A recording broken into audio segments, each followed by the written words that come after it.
அம்பாறை சம்மாந்துறை பகுதியில் ஊடகவியலாளர் சந்திப்பில் கலந்து கொண்டு அமைச்சர் ரவுப் ஹக்கீம் கருத்து தெரிவித்தார். இன்னும் ஒரு படி மேலே போய் ஒரு பெரிய ஊழலை அம்பலப்படுத்தி இருக்கிறது. நாங்கள் வெளியிட்ட அறிக்கையிலே எல்லோரும் உடன்பட்டிருக்கிறோம்.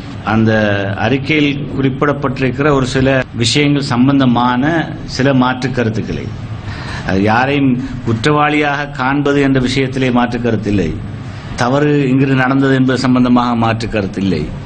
ஆனால் அதை அடைவதற்கு பாவிக்கப்பட்ட வழிமுறைகள் சம்பந்தமாக சில மாற்று கருத்துக்களை ஐக்கிய தேசிய கட்சியின் 9 உறுப்பினர்கள் ஒரு ஃபுட் நோட்டாக அந்த கருத்துக்களுக்கு பின்னாலே போட்டிருக்கிறார்கள்.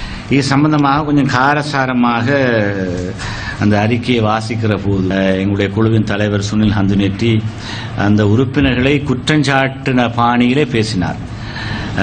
அதற்கு எதிராகத்தான் நான் என்னுடைய கருத்துக்களை சொன்னேன். என்றால் ஒரு பாராளுமன்ற சம்பிரதாயத்துக்கு முரணாக பாராளுமன்ற மேற்பார்வை குழு ஒன்றின் தலைவர் அறிக்கை சமர்ப்பிக்கின்ற பொழுது தன்னுடைய உறுப்பினர்களுடைய கருத்துக்கள் எதுவாக இருந்தாலும் அது சம்பந்தமாக கண்டித்து பேசுவது, விமர்சித்து பேசுவது என்பது பாராளுமன்ற சம்பிரதாயத்துக்கு முரணானது.